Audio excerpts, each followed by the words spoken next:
আমি একটু লিফলেটের একটা ডট ফাইল দেবো, আপনার একটু লিফলেট দিয়ে, যেহেতু কুস্তি হচ্ছে ম্যাচ নির্ভর, সেভাবে তাদের কিভাবে কানেক্ট করা যায়, আমাদের আপুদের কিভাবে আরো বেশি বেশি কানেক্ট করা যায়, এই ব্যাপারটা আপনারা একটু দেখবেন। আর আজকের এই আমাদের যে পদযাত্রা এবং জেলা প্রশাসক রাষ্ট্রপতি বরাবর জেলা প্রশাসনের মাধ্যমে যে আমাদের স্মারকলিপি এই পর্যন্ত।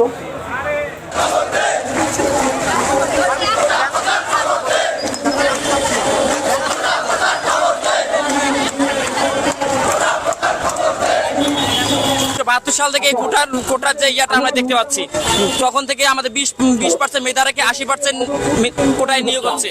তারপর থেকে 85 সালের পর থেকে 56% কোটায় আমাদের নিয়োগ দিচ্ছে। আমরা এই বৈষম্যটা চাচ্ছি না। আমাদের দেশ স্বাধীন হয়েছে বৈষম্য নিরোধ করার জন্য, বৈষম্য থেকে মুক্তি হওয়ার জন্য। সেই বৈষম্যটা যেন না থাকে। এখন আসলে কি চাচ্ছেন, যে কোটা থাকবেই না? না, কিছু আমরা কোটা থাকবে না আমরা কখনোই বলিনি। আমরা চাচ্ছি কোটার একটা সংস্কার।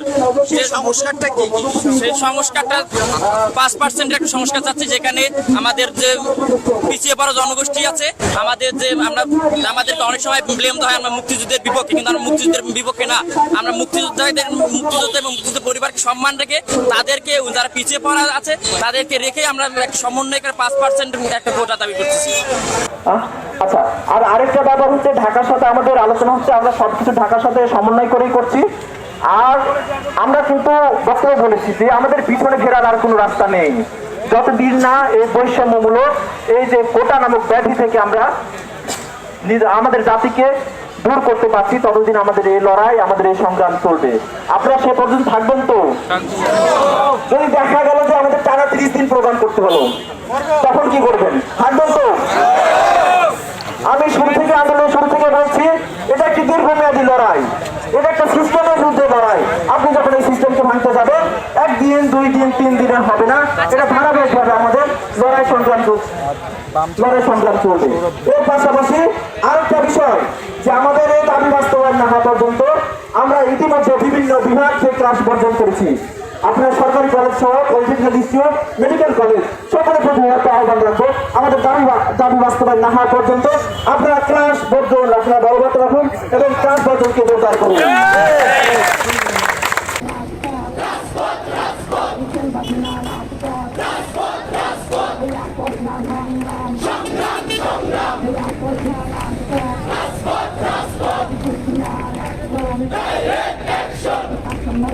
ইতিমধ্যে জেনেছে যে শিক্ষকদের সাথে আলাপ হয়েছে, তারা ক্লাসে ফিরতে চায়, কিন্তু আমরা আমাদের দাবি না আদায় হওয়া পর্যন্ত ক্লাসে ফিরতে চাই না। এই যে কোটা ব্যবস্থা হয়েছে, এই যে সারা দেশ থেকে মেধাবীরা চলে যাচ্ছে কেন, এটি মূল কারণ হচ্ছে এই যে কোটা ব্যবস্থার যে অসম বন্টন, এই যুক্তি সংস্কার না হওয়া পর্যন্ত আমরা ক্লাসে ফিরবো না। সেই ক্ষেত্রে আমি কুষ্টিয়া সরকারি college, polytechnic institute, medical college সহ সকল শিক্ষা প্রতিষ্ঠানের শিক্ষার্থী ভাই এবং বোনদের প্রতি আহ্বান রাখবো, আপনারা ঘোষণা দিয়ে ক্লাস পরীক্ষা বর্জন করুন এবং আমাদের দাবি না আদায় পর্যন্ত আমরা যে রাস্তায় আছি, আপনারা আমাদের সাথে রাস্তায় থাকুন। আমরা কাঁধে কাঁধ মিলিয়ে লড়াই করতে চাই এবং চূড়ান্ত ফলাফল না নিয়ে আমরা ঘরে ফিরতে চাই না। আজকে আমাদের এইখান থেকে চৌরাহাস মোড় থেকে ডিসি অফিসে যাওয়া হবে, ডিসির কাছে আমাদের স্মারকলিপি প্রদান করা হবে। এটা সারা বাংলাদেশের কর্মসূচি হিসেবে আমরা ইসলাম বিশ্ববিদ্যালয় সহ এই কুষ্টিয়া শহরের আশেপাশে যত প্রতিষ্ঠান রয়েছে সকল প্রতিষ্ঠানের সমন্বয়ে এই কর্মসূচি পালন করা হচ্ছে। কিন্তু 2024 সালে আন্দোলন বেশি সুশৃঙ্খল। আপনারা দেখেছেন শাহবাগে হাজার মানুষ, কোন বিশৃঙ্খলা, কোন নজির নাই। এই নজির একমাত্র কে দেখেছে? বাংলাদেশের ছাত্র সমাজ।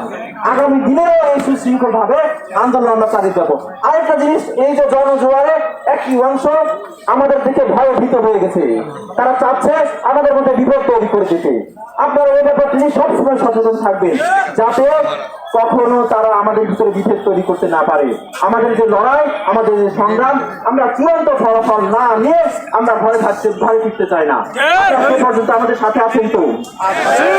জাতীয় সঙ্গীতের মাধ্যমে আজকে শেষ হবে কর্মসূচি। পরবর্তী কর্মসূচি আপনারা ঢাকার সাথে খেয়াল করবেন, আর সময়ের ব্যাপারে আমরা আপনাদের সাথে সমন্বয় করবো।